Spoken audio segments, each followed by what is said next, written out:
नमस्कार मित्रांनो, या धावपळीच्या युगात मुलं खूप व्यसनाधीन होत चाललेली आहेत आणि त्याला जबाबदार काही अंशी आई-वडील आहेत.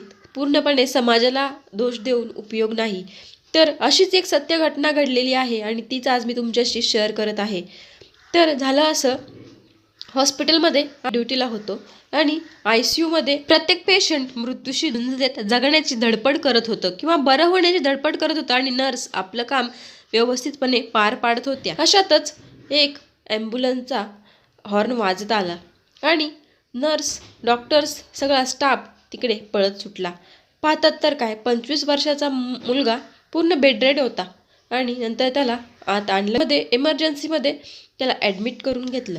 तेव्हा ती आई त्या डॉक्टरांना तिथे हात जोडत होती की डॉक्टर, या मुलाला माझ्या बरं करा, तो माझा एकुलता एक मुलगा आहे. तर डॉक्टरांना म्हटले, त्याचा आम्ही पूर्ण प्रयत्न करतोय, पण पूर्ण बरा होईल याची गॅरंटी आम्ही देत नाही. आम्ही आमचे प्रयत्न चालू ठेवतोय. अशातच त्या मुलाला पूर्ण ॲडमिट करून घेऊन त्याची ट्रीटमेंटची प्रोसेस चालू झाली. इमर्जन्सीमध्ये त्याला डॉक्टरांनी ॲडमिट करून घेतलं. आता एवढं मृत्यूच्या दारात टेकलेला तो 25 वर्षाचा मुलगा, त्याला नक्की झालं तरी काय होतं?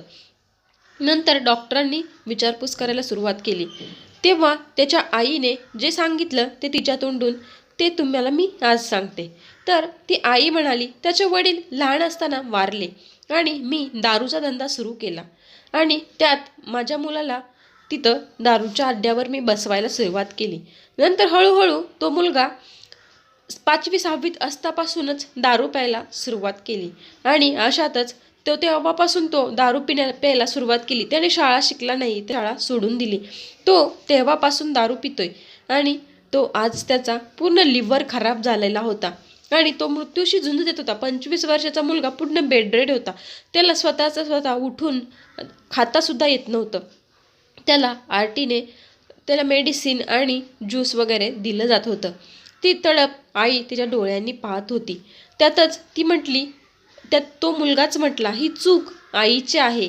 आईनं मला त्यावेळी जर दारूच्या अड्ड्यावर बसवलं नसतं किंवा दारू विकायला बसवलं नसतं तर मला दारूचं व्यसन लागलं नसतं आणि मी जे आज बिघडलोय त्याला माझी आई पूर्ण जबाबदार आहे. आणि आईनं ही गोष्ट मान्य केली की मी त्याला, माझंच चुकलं की मी त्याला लहानपणीच ते दारू विकायला बसवायला नको होतं. तर ती आई डॉक्टरांना सांगत होती, डॉक्टर, माझ्या घरी बंगला आहे, गाडी आहे, AC आहे, पूर्ण ऐशो आराम आहे, पण माझा एकुलता एक मुलगा आज मृत्यूशी झुंज देत आहे ना. मला नवरा नाही, हा फक्त एकुलता एक मुलगा, तोच माझा आधार होता आणि तोच आज पूर्ण मृत्यूच्या दारात आहे. अक्षरशः त्या मुलाला स्वतःचं काहीच करता येत नव्हतं, फक्त तोंडाने बोलता येत होतं आणि शेवटच्या क्षणी तो फक्त आईला शिव्या देत होता की आई, तूच माझ्या आयुष्याचं वाटोळं केलं आणि तुझ्यामुळेच आज मी मृत्यूची झुंज देत आहे. शेवटी डॉक्टरांची ही पूर्ण धावपळ त्याला वाचवण्यासाठी चालूच होती, पण त्याचा लिव्हर खराब असल्याने डॉक्टरही काही करू शकत नव्हते. डॉक्टरांनी त्यांना लास्ट ओपिनियन दिलं की तुम्ही लिव्हर ट्रान्सप्लांट करू शकता. पण त्या आईला एवढी खात्री झाली होती, म्हणाली, डॉक्टर, जरी लिव्हर ट्रान्सप्लांट केलं तरी हा दारू पिणारच, त्यामुळे जे होते ते होऊ द्या, त्याला काहीच कोणी करू शकत नाही. आणि असा 15 दिवस तो ICUमध्ये ॲडमिट होता. 15 दिवस गेले, 1 महिना गेला, त्यानंतर त्याची पूर्ण अवस्था खालावत चालली आणि त्याची पूर्ण हालचाल बंद झाली. तेव्हा आई देवाकडे हात जोडू लागली, परंतु त्याच्यातून काहीच निष्पन्न होत नव्हतं. शेवटी आईनेही मान्य केलं की हा मुलगा वाचणार नाही.